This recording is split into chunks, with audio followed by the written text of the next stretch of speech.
नमस्कार, मैं हूं शिवानी सिंह और आप देख रहे हैं प्रधान न्यूज 7। आइए नजर डालते हैं आज की खबरों पर। मुजफ्फरनगर वित्त मंत्री निर्मला सीतारमण द्वारा पेश किए गए केंद्रीय बजट 2026 पर किसान नेता और भारतीय किसान यूनियन के राष्ट्रीय प्रवक्ता चौधरी राकेश टिकैत ने तीखी प्रतिक्रिया दी है। उन्होंने इस बजट को किसानों की उम्मीदों से काफी कम और धरातल से दूर बताया है। टिकैत ने कहा कि गाँव का किसान उस उम्मीद में आंखें गड़ाए बैठा था कि शायद इस बार बजट में उसके लिए कुछ विशेष होगा, लेकिन सरकार ने केवल कर्ज और कागजी दावों तक ही खुद को सीमित रखा है।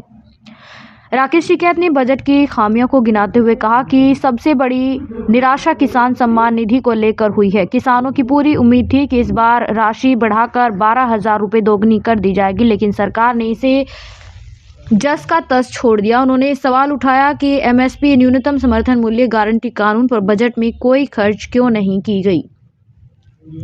टिकैत के अनुसार जब तक फसलों के दाम की कानूनी गारंटी नहीं मिलेगी, किसान का भला नहीं हो सकता। बजट में पहाड़ी क्षेत्रों के किसानों के लिए अखरोट और चंदन की खेती पर की गई चर्चा को उन्होंने केवल चुनिंदा लोगों तक सीमित बताया। उन्होंने कहा कि कश्मीर के सेब किसान, दक्षिण के नारियल किसान और उत्तर भारत के गन्ना व गेहूं किसान आज भी भारी नुकसान में हैं। उन्होंने जलभराव की समस्या का जिक्र करते हुए कहा कि दिल्ली का गंदा पानी पंजाब और पाकिस्तान की सीमा तक फसलों को बर्बाद कर रहा है, लेकिन बजट में इन गंभीर पर्यावरण और कृषि संकटों के समाधान के लिए ठोस प्रावधान नहीं लिखे। शिक्षा और पशुपालन पर बोलते हुए टिकैत ने कहा कि बजट में प्राइवेट स्कूलों को बढ़ावा देने की बात कही गई है, जिसका सीधा मतलब सरकारी स्कूलों का बंद होना है और इसका खामियाजा गांव के गरीब बच्चों को भुगतना पड़ेगा। उन्होंने कहा कि भले ही पशु डॉक्टरों की बात की गई हो, लेकिन जब तक पशुओं का चारा फीड सस्ता नहीं होगा, तब तक भूमिहीन किसान और दूध उत्पादन करने वाली महिलाओं को कोई लाभ नहीं मिलेगा। अंत में टिकैत ने कड़े शब्दों में कहा कि यह बजट केवल बड़े उद्योगपतियों को लाभ पहुंचाने वाला है। उन्होंने आरोप लगाया कि बड़े व्यापारी सस्ते में फसल खरीदकर सरकार को महंगे दामों पर बेचते हैं और सारा मुनाफा कमाते हैं। उन्होंने चेतावनी भरे लहजे में कहा कि हम इस बजट से पूरी तरह असंतुष्ट हैं और जल्द ही अपनी मीटिंग करेंगे। अगर जरूरत पड़ी तो मीडिया के साथ दिया तो दिल्ली जैसा विरोध प्रदर्शन फिर से दोहराया जा सकता है। छूट उसमें कुछ नहीं मिली, वो तो 40 किलो का कट्टा कर दिया, उसमें कोई छूट नहीं मिली और रेट ऐसे ही है। किसान सम्मान निधि बढ़ाई गई है? नहीं बढ़ाई गई, कुछ नहीं, उसमें कुछ नहीं, वो 6,000 रुपये ही है। वो उम्मीद थी कि 12,000 रुपये उसके करेंगे, महंगाई के हिसाब से उसको बढ़ना चाहिए था, नहीं बढ़ा। आपने जो मांगे की थी कुछ उसमें पूरी हुई?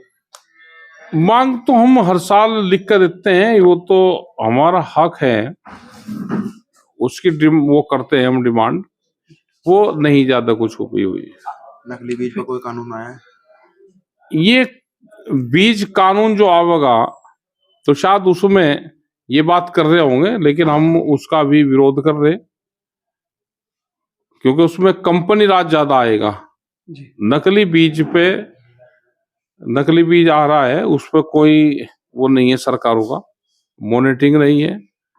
किसान की फसल खराब हो रही, किसान के खेत खराब हो रहे, तो उस पर ज्यादा नुकसान किसानों की भरपाई नहीं हो रही। और जो फसल बीमा योजना है, बहुत किसानों की फसल पानी में तबाह हो जाती है। अभी हमने देखा, अभी हम 4 दिन पहले सिरसा में थे, तो दिल्ली का पानी जो केमिकल युक्त पानी है इंडस्ट्रीज का, वो बाया झज्जर, गुड़गांव और झज्जर जिले से होता हुआ वो एक घाघर दरिया है, उसमें डलता है, तो पूरी फसलों में वहां पे पानी आता है, सीवेज होता है, पानी वो ऊपर हो जाता है और उससे बहुत नुकसान हो रहा है। आज भी वहां पे पानी का जल भराव की समस्या है। ठीक है साहब, अब जो किसान है, किसान के लिए बजट में आगे क्या किसानों को करना होगा, जो सरकार उनकी बात सुने, जो किसान देखो, किसान तो अपने आंदोलन पे ही अपना वो है, वो कर रहा है, अपनी बात हम कहते रहते हैं।